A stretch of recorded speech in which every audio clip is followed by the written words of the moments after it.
नमस्कार मित्रों, उत्तराखंड मुक्त विश्वविद्यालय के सामुदायिक रेडियो हेलो हल्द्वानी में आपका बहुत स्वागत है। 91.2 मेगाहर्ट्ज की फ्रीक्वेंसी पर आप इस रेडियो को सुन पा रहे हैं और कार्यक्रम चल रहा है कविता संसार। और कविता संसार के दोस्तों, आज के कार्यक्रम में हमारी बहुत ही खास शख्सियत मेहमान जो हमारे साथ मौजूद हैं, वो एक गजलकार हैं और एक पोएट हैं।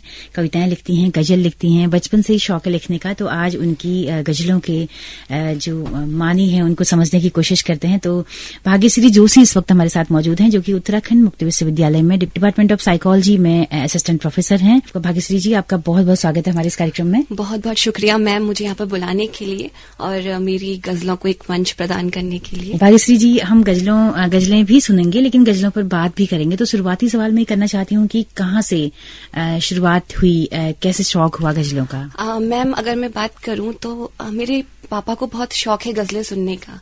तो बचपन से ही घर में माहौल रहा ऐसा, गजलें लगा करती थी। बहुत सारी शायर की गजलें जो जगजीत सिंह और चित्रा सिंह ने अपनी आवाजों में दी हैं, वो गजलें पापा सुना करते थे। तो उनको सुन सुन करके गजलों के प्रति एक इंटरेस्ट पैदा हो गया। उसके बाद घर में अनायासी एक बार बहादुर शाह जफर की गजलों की किताब हाथ लग गई। उसको पढ़ते पढ़ते फिर इंटरेस्ट और बढ़ा। धीरे धीरे जब गजलों को पढ़ना शुरू किया तो फिर अहमद फराज साहब को पढ़ा, परवीन शाकिर हैं उनको पढ़ा। तो फिर धीरे धीरे इंटरेस्ट बढ़ने लगा। तो जब पढ़ते पढ़ते इंटरेस्ट बढ़ा तो फिर मन हुआ कि लिखा जाए कुछ। तो फिर लिखना शुरू किया। क्या बात है। अब उस लेवल का तो नहीं है, लेकिन फिर भी कोशिश जरूर करती हूँ। तो हम सुनते हैं आज आपकी गजलें। तो मैं चाहती हूँ कि पहली गजल आप अपनी सुनाइए। एक मैं आपको सुनाती हूँ। एक बार ऐसे ही बैठे बैठे न्यूज़पेपर पढ़ रहे थे, तो उसमें कुछ दिनों से बहुत न्यूज आ रही थी कि ड्रग एडिक्शन के ऊपर और ड्रग्स बेचते हुआ एक आदमी पकड़ा गया जी। तो अचानक से एक शेर निकल गया मुंह से, जो इस प्रकार था कुछ कि ठग रहा अत्तार बनकर। अत्तार यानी कि इत्र बेचने वाला उसको। क्या बात है। ठग रहा अत्तार बनकर क्यों वो सारे शहर को। ठग रहा अत्तार बनकर क्यों वो सारे शहर को। नाम देकर इत्र का वो बेचता है जहर को। क्या बात है। क्या तो बात ये है। शेर बना। तो फिर सबने बोला कि काफी अच्छा शेर बना है, इसको पूरा करो। तो इसको मैंने, इसके चंद अशार कुछ यूं हैं कि ठग रहा अत्तार बनकर क्यों वो सारे शहर को। नाम देकर इत्र का वो बेचता है जहर को। तोड़ नाजुक फूल वो लाता है हर दिन बाग से। फिर मसलता है उसे वो शब सुबह दोपहर को। घाव रगे जां पे हैं तो फट रहा है दिल कहीं। घाव रगे जां पे हैं तो फट रहा है दिल कहीं। काश कोई रोक ले बहती लहू की लहर को। देख कर ये सब न जाने सो रहा है क्यों खुदा। देख कर ये सब न जाने सो रहा है क्यों खुदा। जलजला ले आ अभी या रोक तू इस कहर को। लिख रहे हैं हम सभी अशआर जो यूं बैठकर। क्या कभी अशआर ये बदलेंगे भी इस दहर को। क्या बात है। क्या बात है। क्या बात है। बहुत ही शानदार और बहुत रोंगटे खड़े हो गए इसको सुनकर, क्योंकि इसमें बहुत गहरी मानी है इस गजल के ना। आपने जो कहा कि बागों से चुनकर जो कलियां, मतलब जिस तरह से युवा पीढ़ी को हम नशे की तरफ धकेल रहे हैं, चुन चुन कर ला रहे हैं। वही था उसके पीछे का मतलब कि कैसे ना छोटे छोटे बच्चे, अगर आप देखेंगे कैसे इसका शिकार हो रहे हैं। बिल्कुल। तो उस पर लिखने की कोशिश की बहुत थी। शानदार, बहुत ही उम्दा गजल आपने लिखी है। शुक्रिया मैम। और इतने अच्छे विषय को आपने इतनी मार्मिक तरीके से छुआ है, बहुत शानदार है। तो हम जल्दी ही अगला शेर, अगली गजल भी आपकी सुनना चाहेंगे। अगली गजल है मैम कुछ यूं कि ये गम खुशियों की क्यों मुझ पर नजर होने नहीं देते। मुझे आगोश में लेकर सहर होने नहीं देते। बड़ी खामोशी से रहते हैं मिजाए दिल पे ये आंसू।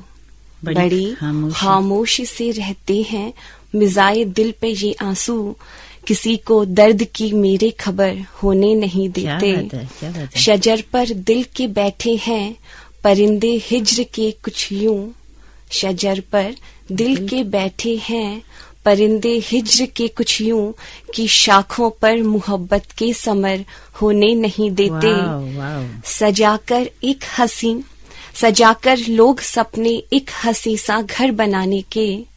सजाकर लोग सपने एक हसी सा घर बनाने के। बना लेते मकान पर उसको घर होने नहीं देते। क्या बात है। चरागों की उम्र क्या है, घड़ी एक दो घड़ी की बस। चरागों की उम्र क्या है, घड़ी एक दो घड़ी की बस। ये रोशन जिंदगी को उम्र भर होने नहीं देते। यही दस्तूर है क्यों जिंदगी का, क्यों खुदाया क्यों शरीकानी सफर को हम सफर होने नहीं देते। क्या बात है, क्या बात है। बहुत बहुत शुक्रिया। बहुत शानदार। और वियोग की हिजर की कविताएं आपने हाँ, मेरे को ना मैम परवीन शाकिर को पढ़ने का बहुत शौक था। जी जी। तो उनकी अधिकतर गजलें हिजर पर हैं, तो उनको पढ़ते पढ़ते कलम खुद ही ऐसा होता है कि अब हिजर पर ही चलने लगती है। उनकी एक गजल मुझे बहुत पसंद है कि कूबकू फैल गई बात शनासाई की, उसने खुशबू की तरह मेरी पजीराई की। कैसे कह दूं कि मुझे छोड़ दिया है उसने, बात तो सच है मगर बात है रुसवाई की। क्या बात है। उसने जलती हुई पेशानी पर जब हाथ रखा, रूह तक आ गई तासीर मसीहाई की। वो कहीं भी गया लौटा तो मेरे पास आया, बस यही एक बात तो अच्छी है मेरे हर जाएगी। तो बस उनकी गजलों को पढ़ते पढ़ते इतना अच्छा लगता है। कैसे पहुंचना हुआ इतने उम्दा गजलकारों तक, परवीन शाकिर तक कैसे पहुंची आप? मैम बस ये है कि इंटरेस्ट की बात होती है। शौक था, कविताओं को लिखने का शौक था। कविताओं से वो शौक धीरे धीरे कब गजल तक पहुंचा, गजल तक शौक पहुंचा तो फिर नए नए शायरों को पढ़ने का मन करने लगा। तो पढ़ा, फराज साहब को पढ़ा, शहरयार साहब को पढ़ा, अकबर इलाहाबादी साहब को पढ़ा। तो जी, तो गजल की एक ना गजल मुझे लगता है कि थोड़ा सा उसके कुछ मिसरे कैसे खास उसमें मतलब, कुछ कायदे कानून होते हैं उसके बनाने के। गजल के कुछ कायदे कानून होते हैं। एक तो गजल में बहरबंदी बहुत जरूरी होती है, एक खास वजन पर लिखी जाती है।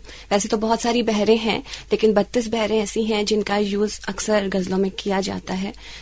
इसके अलावा जो गजल का पहला शेर होता है उसे मतला कहा जाता है, जिसमें काफिया और रदीफ दोनों मिसरों में होते हैं। गजल के जो मतलब शेर होता है, शेर की जो पहला मिसरा होता है उसे ऊला और दूसरा उसको सानी मिसरा कहा जाता है। तो जो मतला होता है, मतले में आपको दोनों मिसरों में काफिया और रदीफ मिलेगा। इसके अलावा जो बाकी के शेर बनते हैं तो फिर सानी में ही आपको काफिया और रदीफ दोनों मिलेंगे। इसी के अलावा अगर आपके लगातार 2-3 जो शेर हैं उनमें काफिया रदीफ का सम्मिश्रण हो सकता है, उसे हुस्ने मतला कहा जाता है। अच्छा। 2-3 मतले हो सकते हैं गजल में। अच्छा।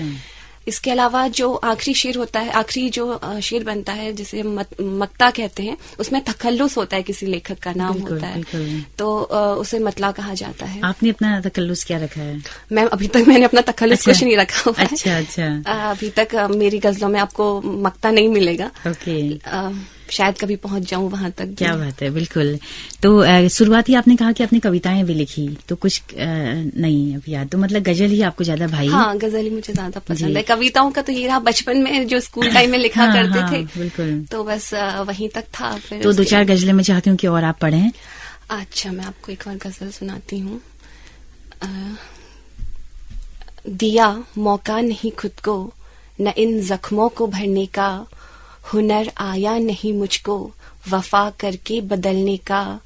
निकल कर आंख से ये अश्क जब दिल तक पहुंचते हैं, निकल कर आंख से ये अश्क जब दिल तक पहुंचते हैं, तभी मतलब समझ आता नमक जख्मों पे पड़ने का। क्या बात है। बड़ी जल्दी उतारा आज उसने कब्र में मुझको, किया करता था जो वादा हमेशा साथ चलने का। नया कंधा वो खोजेगा शबे मातम गुजरती ही, दिखावा फिर करेगा वो मोहब्बत में बदलने का।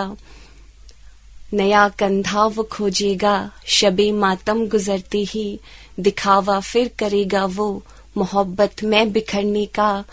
गुलाबों से सजा होगा पराया हाथ फिर कोई, भला वो कब तलक यूं गम करेगा मेरे मरने का। क्या बात है, क्या बात है, बहुत शानदार। तो कौन सी ऐसी चीजें होती हैं जो आपको उद्वेलित करती हैं लिखने के लिए? मैम ऐसा कई बार ऐसा होता है कि कई बार लोग बोलते हैं कि भुक्तभोगी चीजें लिख रहा है, ये एक ठप्पा लग जाता है, लेकिन कभी संवेदनशील होता है, जाहिर सी बात है। तो समाज की भी समाज की अपने रिश्तों में अगर वो देखता है, अपने दोस्तों में कहीं सुनता है अगर इस तरह के रिश्तों की बातें, तो वो मुझे लगता है कि अपनी मैम ऐसा इसका एक बेनिफिट ये है कि साइकोलॉजी बायोलॉजी का स्टूडेंट होने की वजह से ना आपको ऑब्जर्वेशन बहुत अच्छा होता है। क्या बात आपको आदत होती है ऑब्जर्व करने की, चीजों को देखने की, जानने की। एक तो साइकोलॉजी सब्जेक्ट में आपका वही काम होता है। बिल्कुल, बिल्कुल। तो ये तो बिल्कुल सही नहीं है कि आपने अपने ऊपर ही लिखा है, ऐसा जरूरी नहीं है। बिल्कुल। बहुत समय आप अपने समाज में कुछ चीजें देखते हैं, अपने दोस्तों में देखते हैं, जैसे आपने कहा, तो हम ऑब्जर्व करके भी चीजें लिखते हैं। आप देखेंगे बहुत सारी पिक्चर्स में गाने होते हैं, क्या वो सारे गाने जिसने लिखे होते हैं वो अपने ऊपर ही लिखे होते हैं? नहीं होते, परिस्थितियों के ऊपर लिखे होते हैं। कोई आपको परिस्थिति, मतलब वो एक कौशल आ जाता है लिखने का। हाँ मैम, वो एक कौशल आ जाता है जी। वो भाव अपने अंदर पैदा करना होता है, बस हो गया। बाकी फिर तो आपकी कलम अपने आप चलने लगती है। तो जब आपने बचपन से ही शौक था गजलों का, तो ऐसा लगा कि एक पल को कि हिंदी की जो पट्टी है उसकी तरफ बढ़ा जाए। मनोविज्ञान आपने लिया है, उसका भी कुछ खास मकसद है क्या, कि आप चाहते थे कि लोगों को पढ़ा जाए, उनके मनों को पढ़ा जाए? हाँ मैम, मनोविज्ञान लेने के पीछे यही कारण था कि मुझे लोगों से बात करना बहुत पसंद है, लोगों को जानना बहुत पसंद है। और अभी भी आप देखेंगे हमारे समाज में, खास तौर से कुमाऊं में देखिए या उत्तराखंड में पूरा देखिए, इतनी जागरूकता नहीं है लोगों के बीच मानसिक रोगों के प्रति, इन सब चीजों के प्रति। तो मैं चाहती थी कि लोगों को बताया जाए, मतलब बताया जाए कि क्या परेशानियां होती हैं, उनसे जुड़ा जाए। तो बस यही है कि लोगों से मिलने जुलने का शौक था, लोगों से बात करने का शौक था। तो उस वजह से मनोविज्ञान लिया, मनोविज्ञान के प्रति जागरूकता फैलाने का शौक था, तो इस वजह से मनोविज्ञान विषय को पढ़ना चाहा। तो उसके बाद धीरे धीरे मैम इंटरेस्ट बढ़ता गया और चीजों में भी। इसके अलावा मैंने कथक भी सीखा हुआ है। अच्छा, तो पूरा किया आपने? भातखंडे किया? हाँ, या प्रयाग? भातखंडे से किया हुआ है, कथक में विशारद किया हुआ है। तो बहुत सारे शौक हैं जिनको मैं ऐसे पूरा कर लेती हूँ। क्या बात है, आप कर पा रहे हैं, अच्छी बात है। तो और गजल मैं चाहती हूँ कि 2-4 और आप सुनाएं। मैम सारी गजलें तो मेरी हिजर के ऊपर ही हैं, आपको पता नहीं कैसी लगेगी। बिल्कुल, हमारे लिसनर्स को मुझे उम्मीद है कि पसंद आ रही होंगी। मैम एक गजल है कि रात भर आंसू बहाकर ये दुपट्टा नम किया, रात भर आंसू बहाकर ये दुपट्टा नम किया, सुबह इसको ही निचोड़ा प्यास को यूं कम किया। क्या बात है, क्या जख्म दिल के यूं ही छोड़े की जराहत भी नहीं, ना हकीमों से मिली ना जख्म पर मरहम किया। क्या बात था है। नहीं अच्छा, रिपीट करते हुए आप बोले।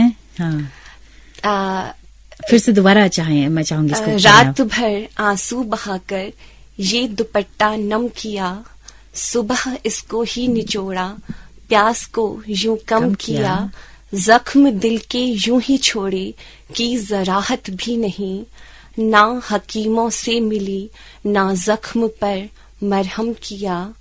था नहीं हिजरत से कम दिल से निकलना यूं तेरे। क्या बात है।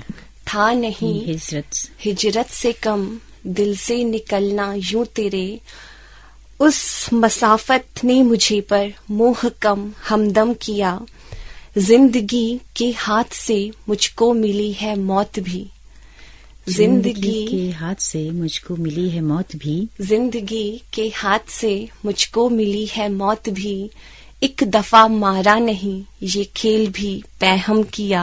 क्या बात है। अश्क रेजी की तुम्हें आदत कभी भी थी नहीं, अश्क रेजी की तुम्हें आदत कभी भी थी नहीं, आज ऐसा क्या हुआ जो आंख को पुरनम किया, रूह तभी मर चुकी थी छोड़कर जब तुम गए, रूह तभी मर चुकी थी छोड़कर जब तुम गए, जिस्म के मरने पे तुमने आज क्यों मातम किया। क्या बात है, वाह वाह। फिर से दोहराना चाहती हूँ कि आखिरी पंक्ति, रूह तभी मर चुकी थी छोड़कर जब तुम गए। क्या बात है। रूह तभी मर चुकी थी छोड़कर जब तुम गए, जिस्म के मरने पे तुमने आज क्यों मातम किया। क्या बात है। काफी गहरा दर्शन छुपा है गजलों में। बस मैम, काफी उम्दा और आला दर्जे की गजलें हैं। छोटा सा प्रयास है मैम, और कुछ नहीं है। तो हम लगातार अपने लिसनर्स के सामने इन गजलों को लाते रहेंगे, और मैं चाहती हूँ कि आप गजलों के मानी भी बीच में ना, जो वर्ड्स कठिन है, क्योंकि उर्दू आमतौर पर लोग कम बोलते हैं, हालांकि पहले हिंदुस्तानी ही हमारी भाषा हुआ करती थी जिसमें उर्दू हिंदी का पूरा मिश्रण होता था, लेकिन धीरे धीरे करके लोग थोड़ा संस्कृत में से हिंदी की तरफ बढ़ रहे हैं। कि आगे से मैं इनके अर्थ आपको बता बिल्कुल, जो मीनिंग्स हैं बीच में उनको भी थोड़ा सा हम एलोबरेट कर पाए। तो एक और गजल मैं चाहती हूँ, चलते चलते आप पढ़ें। ठीक है मैम, लास्ट गजल। मुखालिफ छिप के जो बैठे कभी जब पास आते हैं। क्या बात है। मुखालिफ छिप के जो बैठे कभी जब पास आते हैं, तबाही ही तबाही जिंदगी में तब मचाते हैं। क्या बात है। वो पहने कांच का पैकर निकलते जब भी कूचों में। क्या बात है। वो पहने कांच का पैकर निकलते जब भी कूचों में, ये जालिम लोग हाथों में तभी पत्थर उठाते हैं। क्या बात है। रहे खामोश गर ये होंठ दिल फिर भी सुलग जाए, रहे खामोश गर ये होंठ दिल फिर भी सुलग जाए, सुलगते दिल से शम्मा को जलाते हैं बुझाते हैं। कहाँ सबके नसीबों में फलक सी चांदनी होती, कहाँ सबके नसीबों में फलक सी चांदनी होती, समझ जुगनू को ही चंदा वो घर अपना सजाते हैं। क्या बात है। कहाँ सबके नसीबों में फलक सी चांदनी होती, समझ जुगनू को ही चंदा वो घर अपना सजाते हैं। मुकम्मल हिज्र में काटी है उसने जिंदगी अपनी, मुकम्मल हिज्र में काटी है उसने जिंदगी अपनी, यहाँ कुछ लोग पल भर में मोहब्बत भूल जाते हैं। क्या बात है। बहुत शानदार। बहुत बहुत शुक्रिया मैम। बहुत शानदार। तो दोस्तों आप सब भी उम्मीद है कि गजलें आपको पसंद आई होंगी। अपना फीडबैक हमें जरूर दीजिएगा और अगली बार हम फिर मिलेंगे। तो भाग्यश्री जी इतनी खूबसूरत गजलों के लिए, इतनी मानी वाली, इतने अर्थों वाली गजलों के लिए आपका बहुत बहुत शुक्रिया। बहुत बहुत शुक्रिया मैम, मेरी गजलों को इतना प्यार सम्मान देने के लिए, उन्हें इतने प्यार से सुनने के लिए और मुझे एक मंच प्रदान करने के लिए आपका बहुत बहुत शुक्रिया। जी बिल्कुल। तो दोस्तों आप सबका भी बहुत बहुत शुक्रिया। इस कार्यक्रम में अंत तक आप हमारे साथ बने रहे। ये गजलें अगर आपको पसंद आई हो तो अपना फीडबैक हमें जरूर दीजिएगा। हमारा यूट्यूब चैनल है, फेसबुक पेज है हेलो हल्द्वानी नाम से। इसी के साथ अपनी रेडियो मित्र सुनीता भास्कर को दीजिए इजाजत। नमस्कार।